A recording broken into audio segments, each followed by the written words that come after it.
మొన్న ఒక కాలేజీకి వెళ్ళినప్పుడు కొంతమంది వచ్చి నన్ను అడిగారు, సార్ మా జీవితంలో మేము బ్రహ్మాండంగా మేము తయారు కావాలంటే, ఉన్నత శిఖరాలకు మేము వెళ్ళగలగాలంటే మేము ఏం చేయాలో చెప్పండి అని అన్నారనమాట. వాళ్లకు 4 సూచనలు చేశాను నేను. 4 సూచనలు. మొదటిది, మన శరీరాలను మనకు ట్రైనింగ్ ఇచ్చుకోవడం చాలా ముఖ్యం. మన శరీరం అంటే కనీసం ప్రతిరోజు 30 నుంచి 40 2 గంటలు 3 గంటల వరకు మేల్కొంటున్నారు యువత ఈ మధ్యలో. ఉదయం 10 గంటలకు వెళ్తే 10 గంటలకు లేచి వాళ్ళు సెల్ ఫోన్లో సూర్యోదయం ఫోటోలు పంపించుకుంటున్నారు. బ్రహ్మాండంగా ఉంది సూర్యోదయం, బ్రహ్మాండంగా ఉంది 10 గంటలకు. కానీ సూర్యుడు వాళ్ళని చూసి నవ్వుతున్నాడు అనమాట. అరే మూర్ఖులారా, నేను రోజు టైం తప్పకుండా బ్రహ్మాండంగా ఉదయిస్తాను, మీరేమో దుప్పట్లు తన్నుకొని నిద్రపోతున్నారు, ఇప్పుడు 10 గంటలకు లేచి నా బొమ్మలు పెట్టుకుంటున్నారు, ఉదయం లేచి నన్ను చూడండిరా, మీరు పర్వత శిఖరాలు ఎక్కాలంటే ఉదయం లేచి సూర్యుడిని చూడడం చాలా ముఖ్యమని సూర్యుడు వాళ్ళకి చెప్తున్నాడు అనమాట. ఆ విధంగా మనం వెళ్ళగలగాలి. ప్రతిరోజు మనం ఉదయాన్నే లేచి గనక సూర్యోదయం చేసుకుని ఒక 30-45 నిమిషాలు మనం వ్యాయామం చేయగలిగితే బ్రహ్మాండంగా ఫిజికల్గా ఫిట్ గా ఉండగలం అనమాట. రెండవది, మన ఆలోచనలకు ట్రైనింగ్ ఇవ్వడం చాలా ముఖ్యం అనమాట. మన ఆలోచనలకు ట్రైనింగ్ వెళ్ళడం. మొన్న ఒక కాలేజీకి వెళితే టీవీలో క్రికెట్ మ్యాచ్ చూస్తున్నారు చాలా మంది స్టూడెంట్స్, 100 మంది కామన్ హాల్లో కూర్చొని. నేను అనుకుంటున్నాను ఇప్పుడు కొత్తగా మ్యాచ్ ఏదైనా జరుగుతుందేమో అది చూస్తున్నారేమో అనుకుంటే, వాళ్ళు చూసే మ్యాచ్ ఎవరి మధ్య మ్యాచ్ చూస్తున్నారు తెలుసా? జింబాబ్వే, ఐర్లాండ్, ఈ 2 జట్ల మధ్య క్రికెట్ మ్యాచ్ జరుగుతుంటే చూస్తున్నాను. నేను అన్నాను, ఈ మ్యాచ్ చూస్తున్నారు ఏంట్రా అంటే, సార్ క్రికెట్ ఎవరు ఆడినా పర్వాలేదు కానీ మేము చూస్తామంటారు. అంటే ఏమవుతుందంటే అక్కడ క్రికెట్ వీళ్ళని కంట్రోల్ చేస్తుంది కానీ వీళ్ళ మైండ్లు క్రికెట్ను కంట్రోల్ చేయట్లేదు అనమాట. అంటే ఆ క్రికెట్ లో వీళ్ళు ఆధీనమైపోయారనమాట. అందుకని కొంతమంది సిగరెట్లు తాగే వాళ్ళు ఉంటారు బయటికి, కొంతమంది తాగే వాళ్ళు ఉంటారు, సిగరెట్లు తాగే వాళ్ళు అంటారు. వీళ్ళందరూ ఏంటంటే వాటిలలో ఆధీనమైపోతున్నారు, వాళ్ళ మనసు వాళ్ళ కంట్రోల్లో ఉండట్లేదనమాట. అందువల్ల రెండవది అతి ముఖ్యమైనది చేయాల్సింది ఏంటంటే మన మనస్సులను మనం ఆధీనంలో ఉంచుకోవాలి. మనసులు ఎలా అధీనంగా ఉంటాయి చెప్పగలరా ఎవరైనా?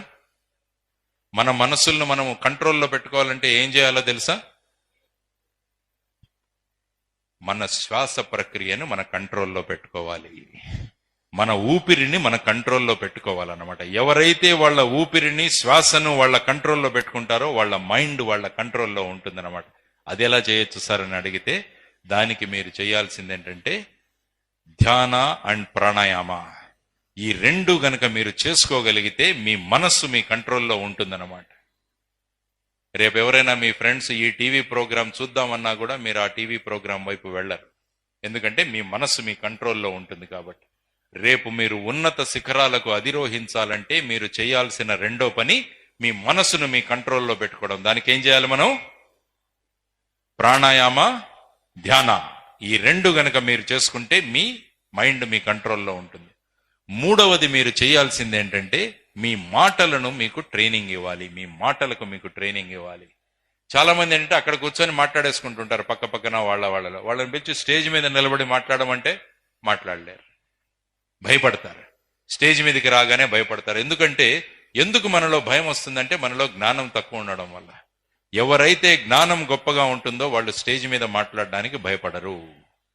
ఎందుకంటే మాట్లాడడానికి ఏదైనా విషయం తెలియాలి. మనకు విషయం తెలియకుంటే మనం మాట్లాడలేము. అందువల్ల మీ మాటలకు గనక మనము ట్రైనింగ్ ఇచ్చుకోవాలంటే మీరేం చేయాలంటే పుస్తకాలు చదవాలి. అందుకనే మొదట అడిగాను నేను, ఎంతమంది మీలో పుస్తకాలు చదువుతారు? టెక్స్ట్ బుక్లు, గైడ్లు తప్ప అంటే 12 చేతులు లేసాయి పైకి. ఆ 12 మందిని పిలిచి ఇక్కడ మాట్లాడమంటే వాళ్ళు బ్రహ్మాండంగా మాట్లాడగలరు. మిగతా వాళ్ళని ఎవరైనా పిలిచి మాట్లాడమంటే తడబడతారు, ఎందుకంటే వాళ్ళు పుస్తకాలు చదవట్లేదు, ఏం మాట్లాడాలో తెలియదు. అందువల్ల మూడవది మీరు చేయాల్సిన ముఖ్యమైన విషయం ఏంటంటే మంచి పుస్తకాలను చదవడం చాలా ముఖ్యం. 4వది ఫైనల్ది, ఒక విద్యార్థి పర్వత శిఖరాలను గాని ఉన్నత శిఖరాలను అధిరోహించడానికంటే చేయాల్సినది ఆలోచన విధానాలను మార్చుకోవడం. దానికి కూడా ట్రైనింగ్ ఇవ్వాలి మీరు. ఆలోచన విధానాలకి ట్రైనింగ్ ఎట్లా ఇస్తారో చెప్పనా? ఇంజనీర్స్ డే జరుపుకుంటారు, మీకు తెలుసా ఎవరికైనా? ఎప్పుడు జరుపుకుంటాం? సెప్టెంబర్ 15వ తారీఖు. ఎవరి పుట్టినరోజు? సెప్టెంబర్ 15 రోజున ఎవరి పుట్టినరోజు జరుపుకుంటాం మనం? మోక్షగుండం విశ్వేశ్వరయ్య. భారతదేశంలో అతి ఉత్తమమైన ఇంజనీర్ మోక్షగుండం విశ్వేశ్వరయ్య. ఆయన పుట్టినరోజు జరుపుకుంటాం. ఆయన ఒకసారి మీలాగా కాలేజీలో చదువుతున్నప్పుడు, ఇంజనీరింగ్ కాలేజీలో ఒక జలపాతాన్ని చూడడానికి వెళ్ళాడట, ముగ్గురు మిత్రులు కలిసి. ఒక మిత్రుడు జలపాతాన్ని చూసి, ఆహా బ్రహ్మాండంగా ఉంది, మనం రోజు ఇక్కడ వచ్చి ఎంజాయ్ చేద్దాం అన్నాడట. ఇంకొక మిత్రుడు వచ్చి, ఇక్కడ ఒక చిన్న రూమ్ కట్టుకుందాం, రూమ్ నుంచి చూస్తుంటే జలపాతం కనిపిస్తుంది, ఆనందంగా ఉందనుకుంటాడు. కానీ మోక్షగుండం విశ్వేశ్వరయ్య ఏమంటాడంటే, ఎంత శక్తి వృధాగా పోతోంది ఈ ప్రాంతంలో అంటాడు. ఎంత శక్తి వృధాగా పోతోంది ఈ ప్రాంతంలో. ఆ జలపాతం కింద గనక ఒక టర్బైన్ డిజైన్ చేసి మనం పెట్టగలిగితే ఏమవుతుందంటే 600 గ్రామాలకు మనం కరెంట్ ఇవ్వచ్చు అని మోక్షగుండం విశ్వేశ్వరయ్య అన్నాడు. చూడండి, ముగ్గురు ఒకే కాలేజీలో చదువుతున్నారు. ఒకరేమో ప్రతిరోజు రావాలనుకున్నాడు, ఇంకొకడేమో అక్కడ ఒక గెస్ట్ హౌస్ కట్టుకుందాం అనుకున్నాడు. కానీ మోక్షగుండం విశ్వేశ్వరయ్య ఒక టర్బైన్ పెడితే 600 గ్రామాలకు విద్యుత్ శక్తి ఇవ్వచ్చు కదా అన్నాడు.